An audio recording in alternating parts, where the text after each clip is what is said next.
When Scott Sparks, a firefighter, answered a call, he ran a mental checklist of the situations he might encounter. Communications would be a challenge because of the environment. All the gear that we wear, our protective gear, limits our communications abilities. SCBAs that we wear often limit our abilities to use radios. Building interior, that the lighting may be on or off, limits our abilities to use visual communications.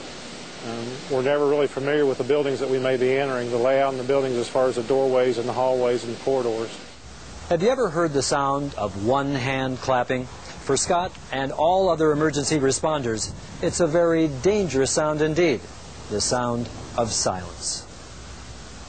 When you're around a lot of steel, like a train derailment, the radios get interfered with all the steel, and you cannot hear and use the radios unless you're out in the open. Plus, with all the heavy equipment running, hearing anything over the radio is very, very difficult. You've got to be able to communicate visually. If you watch people who are around a derailment, they'll use a lot of hand signals. You've got to be able to see, especially at night, you've got to be able to see those signals so that the operators and the people can stay safe around the heavy equipment. So what can emergency responders do when hearing or talking is not an option? The answer lies in mankind's most basic sense, vision. Because we rely so heavily on our sense of sight, we are able to send and receive sophisticated signals that utilize our ability to see.